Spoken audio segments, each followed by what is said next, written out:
Hello students, कैसे हैं आप लोग सभी। उम्मीद करता हूँ अच्छे होंगे। और आज एक बड़ी इंफॉर्मेशन अच्छी सी लेकर आया हूँ आपके सामने, क्योंकि जितने भी अब एग्जाम होने वाले हैं उसमें कुछ चेंजेस किए गए हैं। क्योंकि गवर्नमेंट एग्जाम जितने भी अब हो रहे हैं उसमें पहले प्री होता है, मेंस होता है और उसके बाद में क्या होता है, फाइनल होता है। लेकिन अब गवर्नमेंट ने क्या कर दिया कि कुछ चीजों को चेंज किया है। जैसा आप लोग देख पा रहे होंगे इसमें कि सीईटी अब अप्लाई करने के लिए गवर्नमेंट जा रही है। अब सीईटी है क्या, सीईटी में कौन कौन से आपके एग्जाम कंडक्ट होंगे, कौन कौन से ऑर्गेनाइजेशन होंगी जो इस सीईटी के तहत आएंगी, ये सब चीजें आज इस वीडियो में हम लोग डिस्कस करने वाले हैं। तो एंड तक बने रहिए मेरे साथ में। तो इसमें कुछ इन्फॉर्मेशन, अच्छी अच्छी सी इन्फॉर्मेशन जो भी है एग्जाम से रिलेटेड, वो आपको मैं प्रोवाइड करने वाला हूं। ठीक है, तो सबसे पहले बात करते हैं सीईटी है क्या। क्योंकि सीईटी जितना भी किया गया है वो आपके गवर्नमेंट के जितने भी एग्जाम्स हैं उनके लिए अब सीईटी अप्लाई होने जा रहा है। यानी कि 2021 के नोटिफिकेशंस जितने भी गवर्नमेंट जॉब से रिलेटेड आएंगे उन सब में सीईटी को पहले मान्यता दी जाएगी। यानी कि सीईटी अगर क्वालिफाइड नहीं है तो आप गवर्नमेंट जॉब से रिलेटेड जो भी एग्जाम्स बनते हैं हम उसको शायद उनके फॉर्म फिल नहीं कर पाएंगे। तो सबसे पहले जान लेना चाहिए कि सीईटी के लिए क्या क्या क्वालिफिकेशंस होंगी। ठीक है, किस किस लेवल तक के तहत ये सीईटी अप्लाई किया जाएगा और सीईटी का एग्जाम किस किस लैंग्वेज में आएगा, क्या क्वालिफिकेशन होंगी, क्या सब्जेक्ट होंगे, क्या इसका स्कोर होगा कि हम लोग कर पाएंगे। क्योंकि अभी देखिए स्टार्टिंग है, तो स्टार्टिंग में हो सकता है कि बहुत सारा कम स्कोर रखा जाए इसको बता करने के लिए, कितनी इसकी वैलिडिटी रहेगी, कितने मार्क्स आएंगे। तो ये सब इंफॉर्मेशन आज हम इस वीडियो में डिस्कस करने वाले हैं। ठीक है, तो सीईटी है क्या और कौन इसको कंडक्ट करवाएगा। क्योंकि हमारे माननीय श्री प्रधानमंत्री नरेंद्र मोदी जी ने, उनका एक नारा रहा है, अब तक वो भी जो भी काम करते आए हैं वो वन नेशन वन थ्योरी के तहत करते आए हैं। उन्होंने जितने भी काम किए हैं वो वन नेशन वन थ्योरी के तहत किए हैं। यानी कि एक हमारे पास में नेशन है और उसके अंदर जितने भी थ्योरी अप्लाई होंगे वो क्या होनी चाहिए, एक ही होनी चाहिए। अब उन्होंने इसी को आगे बढ़ाते हुए, इसी मुहिम को आगे बढ़ाते हुए एक काम और किया है, one nation one theory one exam. सभी गवर्नमेंट जॉब्स के लिए जो भी आपके फॉर्म अप्लाई होंगे वो क्या होंगे, अब एक एग्जाम आपको क्वालिफाई करना पड़ेगा। उसके बाद आगे क्या होगा, हम लोग आगे के जो एग्जाम्स हैं वो हम लोग कर पाएंगे। ठीक है, तो इसमें है क्या क्या, तो देखिए जैसे इसमें लिखा हुआ है CET for government jobs, CET का है। और गवर्नमेंट जॉब के जितने भी आपके फॉर्म भरे जाएंगे वो सीईटी के तहत भरे जाएंगे। यानी कि कॉमन एलिजिबिलिटी टेस्ट है ये। ठीक है, ये कंप्यूटर ऑनलाइन बेस्ड एग्जाम होगा। यानी कि जो भी इसका एग्जाम होगा सीईटी का वो क्या होगा, एक कंप्यूटर बेस्ड एग्जाम होगा। यानी कि ऑनलाइन ही इसका एग्जाम होगा। क्योंकि माननीय श्री प्रधानमंत्री जी आजकल हर चीज को डिजिटाइज करने की कोशिश कर रहे हैं। तो इसी एग्जाम में भी क्या होगा, जो सीईटी अप्लाई होगा वो भी क्या होगा, आपका एक डिजिटल मोड में ही होगा। इसका मतलब ऑनलाइन इसके शायद एग्जाम कंडक्ट होने की संभावना है। क्योंकि अभी तक कोई नोटिफिकेशन जारी नहीं हुआ है, लेकिन जो उम्मीदें जताई जा रही हैं, है ना, सभी एग्जाम्स को लेकर, वो क्या है, वो सिर्फ यही है कि सारे के सारे जितने भी एग्जाम होंगे सब क्या होंगे, वो ऑनलाइन मोड में ही कंडक्ट होंगे। आइए कौन इसको कंडक्ट करवाएगा जानते हैं इसके बारे में थोड़ा सा। देखिए इसके बारे में और क्या जानते हैं कि कौन इसको कंडक्ट करवाने वाला है। अभी इसमें जो कंडक्ट करवाने वाला है वो कौन करवाएगा, जो सीईटी है वो कंडक्ट जो करवाने वाला है वो कौन है, वो आपका एनआरए है। यानी कि एक एजेंसी है जो गवर्नमेंट हायर कर रही है और उसका नाम है एनआरए। मतलब इसका जो नाम है क्या है, वो एनआरए है, नेशनल रिक्रूटमेंट एजेंसी। यानी कि जो इसको कंडक्ट करवाने वाली ऑर्गेनाइजेशन होगी, एजेंसी होगी, वो क्या है, वो एनआरए है। एनआरए का मतलब हुआ नेशनल रिक्रूटमेंट एजेंसी।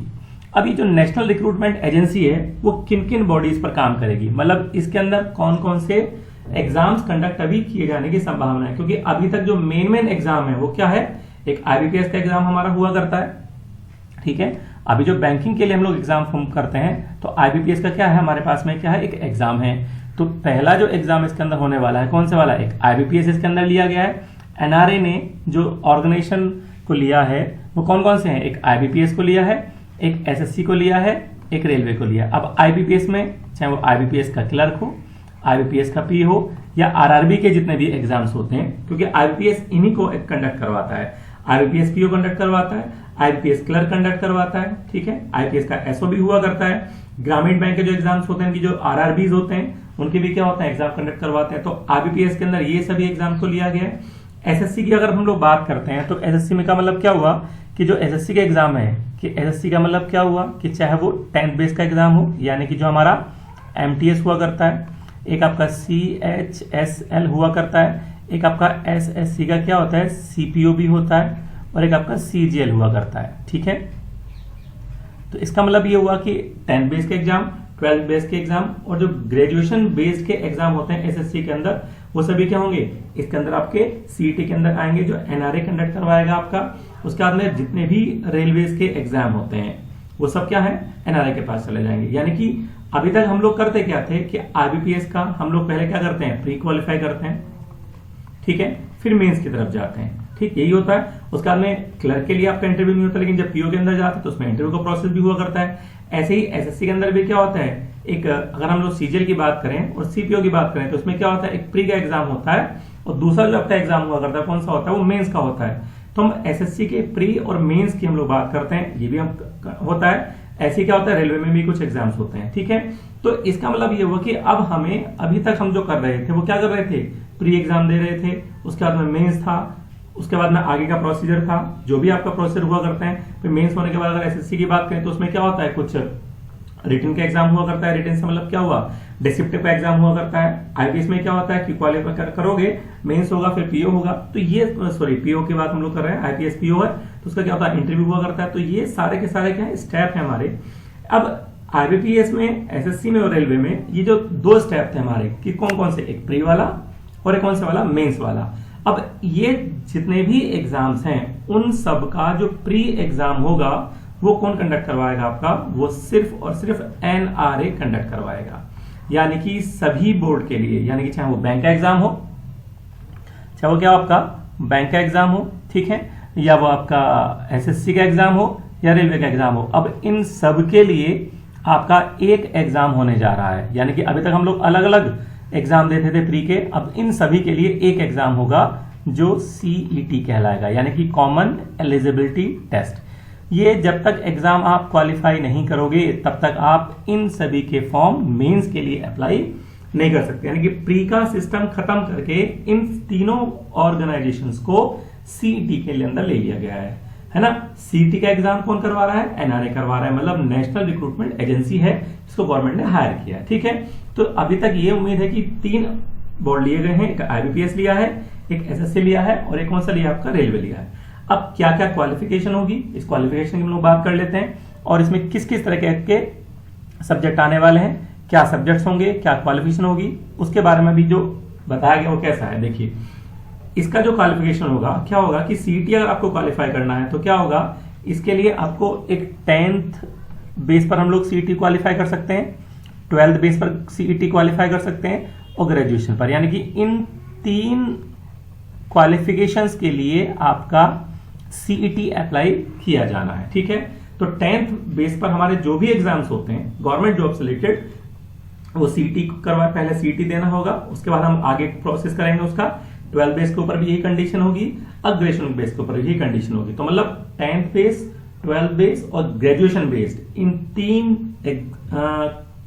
कैटेगरीज के अंदर आपका सीईटी आपका क्या होगा, एग्जाम क्वालिफाई करना होगा आपको। ठीक है, अब ये एग्जाम कितनी वैलिडिटी का रहेगा, तो इसकी जो वैलिडिटी रहेगी, अगर आपने 10th बेस पर आपने सीईटी क्वालिफाई किया है तो उसकी वैलिडिटी आपकी कितनी है, 3 साल है।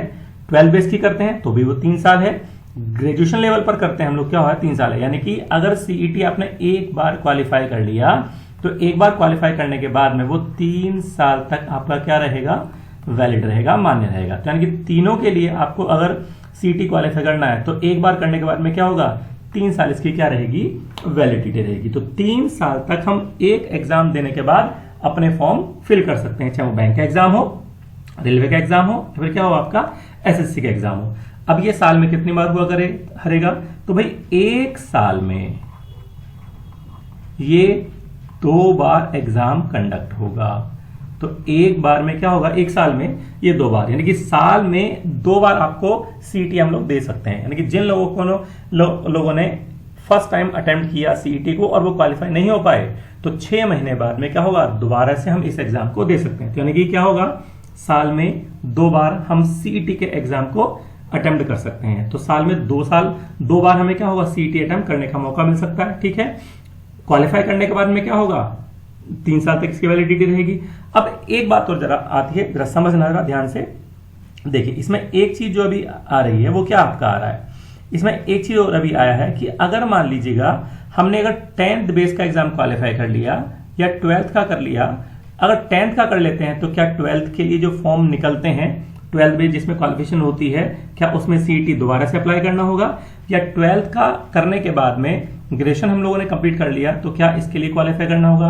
अब देखिए जरा समझना, जो लोग ग्रेजुएट हैं, जो लोग क्या हैं, ग्रेजुएट हैं, अगर ग्रेजुएट स्टूडेंट ने एक बार सीईटी का एग्जाम क्वालिफाई कर लिया तो उसको 10th के लिए और 12th के लिए और ग्रेजुएशन के लिए, इन तीनों के लिए फिर आवश्यकता नहीं होगी। देखिए ग्रेजुएशन करने के बाद में आप इसके लिए भी एलिजिबल हैं और आप क्या हुआ 10th के लिए भी एलिजिबल हैं। लेकिन अगर आप 10th बेस पर सीईटी निकालते हैं कि आपने 10th करी और उसके बाद में सीईटी अप्लाई कर लिया और 12th बेस पर अगर आपने कोई वैकेंसी आती है तो अब क्या होगा, इसके बेस पर आपको फिर दोबारा से सीईटी देना होगा। लेकिन 12th करने के बाद 10th की कोई आवश्यकता नहीं पड़ेगी दोबारा देने की।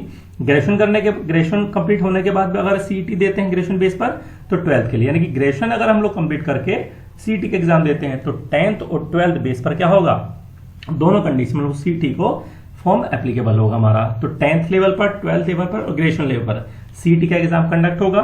ग्रेजुएशन लेवल पर अगर आप सीईटी को क्वालिफाई कर लेते हैं तो आपको 10th और 12th इनके लेवल पर निकालने की आवश्यकता नहीं होगी। तो बस इतना हमको बेनिफिट मिल गया इसमें कि ग्रेजुएशन कंप्लीट कर लिया, सीईटी अप्लाई किया आपने और सीईटी अप्लाई करने के बाद में क्या हुआ, अगर आपने सीईटी क्वालिफाई कर देते हैं तो उसमें 10th और 12th की फिर हमें आवश्यकता नहीं पड़ेगी।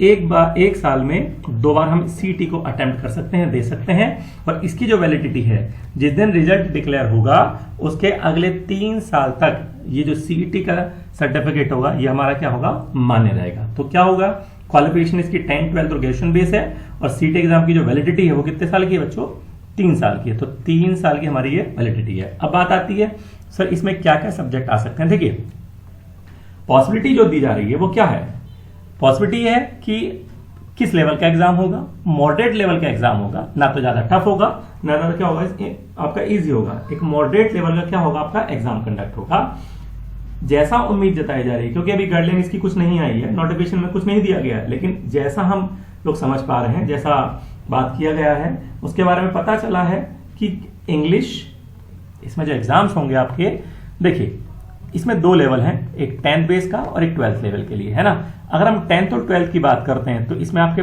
5 सब्जेक्ट होने की उम्मीद है, जैसे कि इंग्लिश हुआ, मैथ्स हुआ, रीजनिंग, जीएस, सीए, इसमें करंट अफेयर भी होगा, है ना, और आपका क्या होगा हिंदी। यानी कि इन 5 सब्जेक्ट के ऊपर क्या होगा, वो 10th और 12th का जो एग्जाम होगा सीईटी के लिए ये कंडक्ट होगा। अब देखिए, अब आप कहेंगे सर इसमें हिंदी क्यों ऐड किया गया, क्योंकि काफी एग्जाम में आपको हिंदी नहीं आता है। बिल्कुल सही बात है आपकी।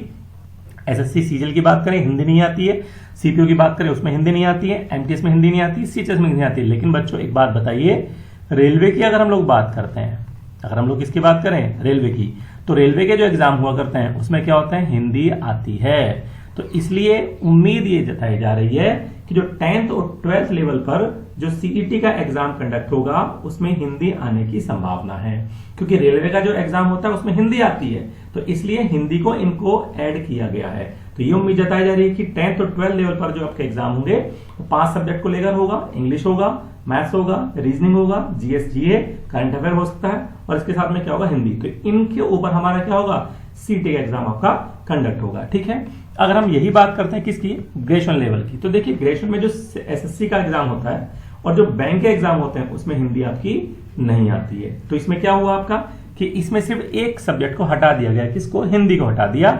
इसका मतलब इंग्लिश इसमें रखा गया, मैथ्स इसमें रखा गया, रीजनिंग इसमें रखा गया, जीएस और जीए और करंट अफेयर आपका। ठीक है। इन 4 सब्जेक्ट को लेकर क्या होगा, ये ग्रेजुएशन लेवल पर जो सीईटी का एग्जाम कंडक्ट होगा उसमें 4 सब्जेक्ट आने की उम्मीद है। तो इसका मतलब ये हुआ कि 10th और 12th लेवल पर 5 सब्जेक्ट हैं, जिसमें इंग्लिश है, मैथ्स है, रीजनिंग है, जीएस, जीए और करंट अफेयर है और आपका हिंदी है। और अगर हम इसी बात को करते हैं किस पर, ग्रेजुएशन लेवल पर बात करते हैं, तो जो सीईटी का एग्जाम होगा उसमें क्या होगा, इंग्लिश होगा, मैथ्स होगा, रीजनिंग, जीएस, जीए और करंट अफेयर। ये सब चीज क्या होंगी, ग्रेजुएशन लेवल पर होती हैं। इसमें हिंदी क्यों हटाया गया, क्योंकि एसएससी के एग्जाम जो सीजीएल का एग्जाम होता है, सीपीयू का एग्जाम होता है, उसमें हिंदी नहीं आती है। बैंकिंग के जो एग्जाम होता है आरबीपीएस के, उसमें हिंदी नहीं आती है। तो इसका मतलब क्या हुआ, इसको हटा दिया गया है। अब आपके सर ग्रामीण बैंक में तो हिंदी आती है, तो बिल्कुल आती है। तो ग्रामीण लेवल पर जो हिंदी आती है वो सिर्फ प्री वाले एग्जाम में आती थी, उसमें मेंस वाले में आती थी, लेकिन जो मेंस का एग्जाम रहेगा वो आपका सेम रहेगा जैसा आपका चलता चला आ रहा है। ठीक है, तो ग्रेजुएशन लेवल पर हिंदी नहीं है, और जो आपके 10th लेवल पे है, 10th और 12th लेवल पर क्या है आपका हिंदी को ऐड किया गया। क्या सब्जेक्ट आएंगे ये पता चल गया। कितने नंबर का होगा, देखिए जैसा उम्मीद जताई जा रही है ना, उम्मीद ये है कि जो 10th और 12th लेवल का जो एग्जाम है, जो सीईटी का एग्जाम होगा, ये 10th और 12th लेवल पर जो सीईटी का एग्जाम आपका कंडक्ट होने वाला है, इसमें क्या है आपका कि जो हर एक सब्जेक्ट होगा वो क्या होगा आपका 30 मार्क्स का होगा। यानी कि 5 सब्जेक्ट आपके पास में है, इंग्लिश है, रीजनिंग है, मैथ्स है, हिंदी है और जीएस है। ठीक है, ये जो 5 सब्जेक्ट आपके आ रहे हैं, इसमें क्या होगा, ईच सब्जेक्ट जो होगा वो कितने नंबर का होगा आपका, वो 30 नंबर का होगा। तो इसके लिए अगर देखा जाए तो 30 नंबर का अगर आपका एक सब्जेक्ट है, यानी कि क्या हो गया 150 नंबर का आपका क्या बना, आपका एग्जाम बना। तो 150 नंबर का क्या एग्जाम होगा, और 150 ही क्या होंगे इसमें क्वेश्चन आएंगे, यानी कि 30 क्वेश्चन होंगे, 30 मार्क्स से होंगे, एक क्वेश्चन 1 नंबर का रहेगा। ठीक है, तो 150 क्वेश्चन होंगे। अब एक बार बताइए, 150 का इसको निकालना है। दूसरा, ऐसी ग्रेजुएशन के लिए बात करें तो उसमें 4 सब्जेक्ट आपके पास थे, इंग्लिश था, रीजनिंग था, मैथ्स था, जीएस और जीए दे रखा था। अब इसमें जो आपके सब्जेक्ट हैं वो 4 हैं, तो इसमें उम्मीद ये जताई जा रही है कि एक सब्जेक्ट जो आपका होगा वो कितने नंबर का होगा, वो 50 नंबर का, यानी कि 50 क्वेश्चन जो होंगे वो क्या होंगे, 50 नंबर के होंगे। तो कुल मिला के हमारे पास जो क्वेश्चन बनते हैं वो कितने बनते हैं आपके 200। तो 10th और 12th बेस पर जो एग्जाम होगा उसमें 150 क्वेश्चन आएंगे, 100 नंबर के होंगे, 150 नंबर के होंगे। और जो ग्रेजुएशन बेस पर जो सीईटी का एग्जाम कंडक्ट होगा उसमें क्या होगा, 4 सब्जेक्ट होंगे आपके पास, एक सब्जेक्ट में 50, तो इसका मतलब क्या हुआ 200 नंबर के क्या होंगे आपके एग्जाम होगा, और 200 नंबर का क्या होगा आपका क्वेश्चन पेपर में मार्क्स आएंगे। तो क्वेश्चन 200 है, 200 ही नंबर का है। ओवर वाले में क्या हुआ 150 क्वेश्चन है, 150 नंबर का। तो ये इसकी टर्म्स एंड कुछ कंडीशन ऐसी उम्मीद जताई जा रही है जैसा हम लोगों ने डिस्कस किया है।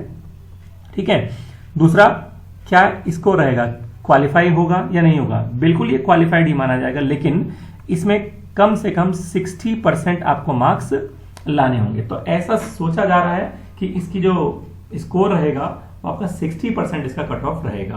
तो जो लोग 60% कट ऑफ निकाल लेंगे, चाहे वो 10th लेवल पर हो, 12th लेवल पर हो, ग्रेजुएशन लेवल पर हो, उनका सीईटी क्वालिफाई क्लियर हो जाएगा। तो सीईटी क्वालिफाई करने का जो क्राइटेरिया है वो कितना है, 60% है। 10th लेवल पर 12th लेवल की बात की जाए 150 है, और अगर 150 की बात की जाए तो इसका मतलब ये हुआ, तो इसमें आपको कम से कम 90 मार्क्स आपको लाने होंगे। और इस वाले की बात की जाए तो इसका मतलब क्या हुआ, इसमें 120 मार्क्स आपके लाने होंगे। तो 120 नंबर और 90 नंबर आपको इसमें लाने होंगे, तब आपका सीईटी होगा।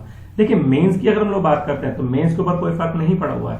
मेंस में जो पैटर्न चला आ रहा है वही सेम चलता रहेगा, वो चेंज नहीं हुआ है, लेकिन प्री वाले पैटर्न में क्या हुआ, इसको चेंज किया गया है। ठीक है, अब बात आती है सर एग्जाम को कंडक्ट करवाने के का उद्देश्य क्या है ना भाई, क्यों गवर्नमेंट ने इस तरह से अप्लाई किया, क्यों इस चीज को अप्लाई करने की प्लानिंग की जा रही है, क्यों सोचा जा रहा है। तो देखिए उसके पीछे एक बात है कि अगर आपने देखा होगा कि आपने 2 फॉर्म भरे, एक बैंक का भरा, एक एसएससी का भरा, दोनों की जो एग्जाम की जो डेट होती है वो क्लैश कर जाती है। चलिए हम उसको मैनेज भी कर लें कि एक शिफ्ट में एक एसएससी का एग्जाम था, दूसरी शिफ्ट में क्या था, हमारा बैंक एग्जाम था। चलिए यहां तक भी मैनेजेबल हो सकता है। लेकिन एक बात बताइए, अगर आप एसएससी का एग्जाम दे रहे हैं एक शहर में, और अगर बैंक का एग्जाम आपका दूसरे शहर में पड़ा सेकंड शिफ्ट में, तो बताइए कैसे मैनेज करेंगे। तो एग्जाम क्लैश हो रहे थे, इसलिए क्या हुआ, इस थ्योरी को अप्लाई किया गया। ठीक है, तो अब इसमें प्री एग्जाम सबका एक जैसा होना है, बस आप क्या करना है, मेंस के लिए